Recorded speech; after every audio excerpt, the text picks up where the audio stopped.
ایک خوشحال سلطنت میں ایک طاقتور بادشاہ حکومت کرتا تھا جس کا محل نہایت شاندار اور خوبصورت۔ جب محل میں گہری خاموشی چھائی ہوئی تھی، اچانک باہر سے گھوڑوں کی تیز ٹاپوں کی آوازیں آنے لگیں۔ پہرے دار سنبھلنے کی کوشش ہی کر رہے تھے کہ محل کے بڑے دروازے زور سے کھول دیے گئے۔ مسلح آدمیوں کا ایک گروہ اندر داخل ہوا اور ان کے درمیان ایک بلند قامت روبدار شخصیت آگے بڑھی، ڈاکوؤں کا سردار۔ اس ڈاکوؤں کے سردار کی نظریں سیدھی بادشاہ پر جم گئیں۔ اے بادشاہ، تم نے ہماری جگہ پر محل تعمیر کیا ہے، فوراً یہ جگہ چھوڑ دو۔ یہ میرا محل ہے اور میں اسے چھوڑ کر کہیں نہیں جاؤں گا۔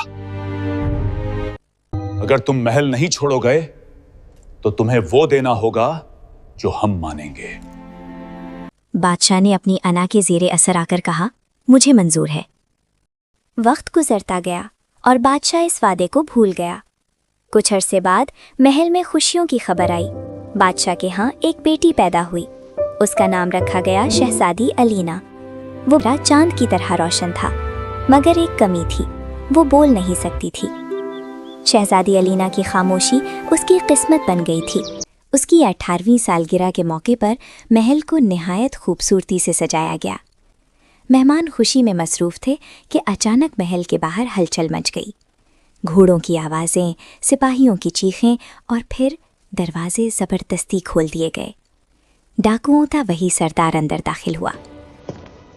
اے بادشاہ، کیا تم اپنا وعدہ بھول گئے ہو؟ ہم اپنی امانت لینے آئے ہیں۔ اس کے اشارے پر آدمیوں نے شہزادی الینا کو گھیر لیا اور زبردستی اپنے ساتھ لے گئے۔ جب ڈاکو شہزادی الینا کو لے جانے لگے تو محل میں جیسے قیامت برپا ہو گئی۔ ملکہ یہ منظر برداشت نہ کر سکی، وہ چیخ اٹھی، آنکھوں سے آنسو بہتے جا رہے تھے۔ ارد گرد موجود شاہی مہمان خاموش کھڑے یہ منظر دیکھ رہے تھے۔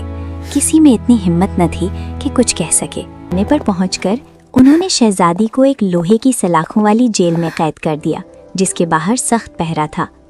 ڈاکوؤں کا سردار اپنے بیٹے سے بولا، یہی لڑکی اب تمہاری دلہن بنے گی۔ اس کا بیٹا جو اپنے باپ جتنا ہی ظالم تھا مسکرا کر بولا، یہ شادی یادگار ہوگی۔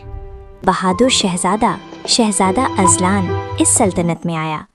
جب اس نے شہزادی کی داستان سنی تو اس کے دل میں ایک عزم جاگا، میں شہزادی کو واپس لاؤں گا، چاہے اس کے لیے مجھے اپنی جان ہی کیوں نہ دینی پڑے۔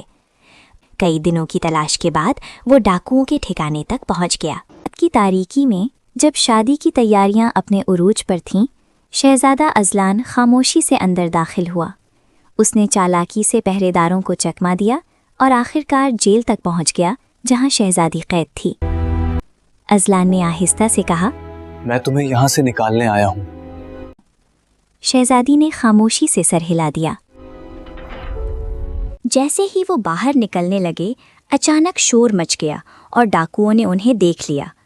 لمحوں میں ایک زبردست لڑائی چھڑ گئی جہاں تلواروں کی ٹکر، چیخوں کی آوازیں اور گھوڑوں کی دوڑ نے ماحول کو ہلا کر رکھ دیا۔ ازلان اپنی بہادری، مہارت اور حوصلے کی بدولت غالب آ گیا اور اس نے ڈاکوؤں کے سردار کو شکست دے دی، کروا لیا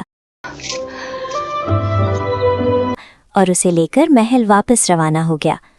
جیسے ہی وہ محل پہنچے، ایک عجیب معجزہ ہوا۔ شہزادی کی خاموشی ٹوٹ گئی اور اس نے پہلی بار کہا، ازلان۔ بادشاہ اور ملکہ کی آنکھوں سے خوشی کے آنسو بہنے لگے۔ بادشاہ نے اپنی غلطی کا اعتراف کیا اور وعدہ کیا کہ وہ آئندہ کبھی غرور نہیں کرے گا۔